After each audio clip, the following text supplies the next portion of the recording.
Austin. Anyone who knows our story knows we have been through a lot over the past 7 years.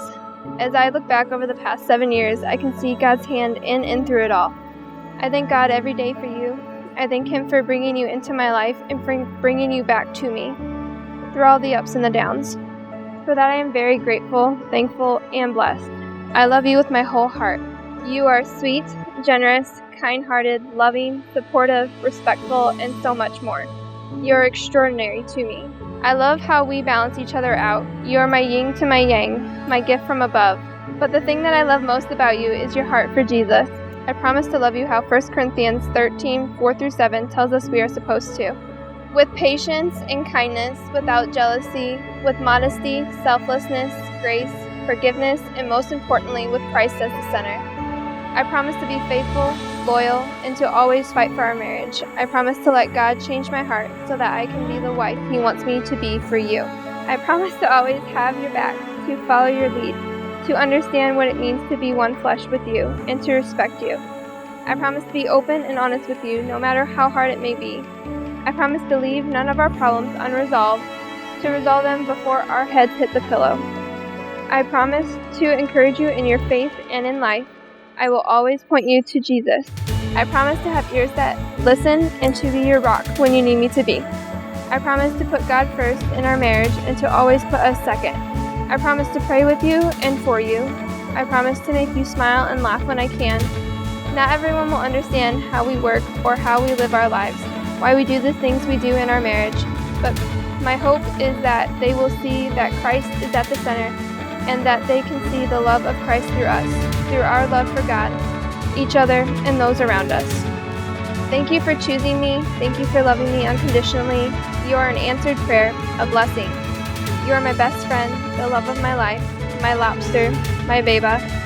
I look forward to the life God has planned for us and growing old with you, God willing. I love you. Beba, I knew I loved you when I tried to push you out of my life 5 years ago, and you didn't let that happen. I knew I loved you when my grandpa was battling cancer, and you weren't at the hospital just for me, but for every member of my family that needed a hug, someone to vent to, or someone to pray or cry with. I knew I wanted to spend the rest of my life with you when I could no longer picture my future without you being there every step of the way. Because no matter how good or bad my day is, it's better when I get home and see you. Your smiling face, walking to give me the biggest hug and kiss, and in that moment, all I can think about is how lucky I am and that I never want to let you go. And when I'm 90 years old, looking back on my life, I'll know without a single doubt in my mind you were the one I was meant to have by my side. We're in this together. There will be some very rough waters along the way, but we'll navigate them together. From this moment and for the rest of our lives, I vow this to you. I vow not to love you according to the world, but according to the Bible, to keep Christ at the center of my life and our marriage.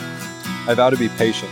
Love that is motivated and empowered by Jesus pursues patience, even in the midst of difficulty or anger.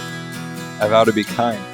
Biblical love demonstrates kindness. It looks for ways to be encouraging, complimentary, and affectionate, especially in the face of pain or hurt. I vow not to be jealous. Love that is not jealous is love that does not require first place. It celebrates the successes of the other person and will find ways to encourage the development of the other. I vow not to brag or be arrogant. In a marriage, love does not go around explaining how wonderful it is, but acts with humility. I vow not to seek my own. Biblical love does not demand from the other person, but willingly gives without expectations or strings attached, and seeks the good of the other. I will choose to give, serve, care, provide, and protect you, even if pain comes from your hand, because love must reign where retaliation would be more natural. I vow to not be easily provoked, to give grace when tempted to respond with hostility, to look at you through a lens that sees the good and chooses patience over provocation. I vow to not keep a record of wrongs.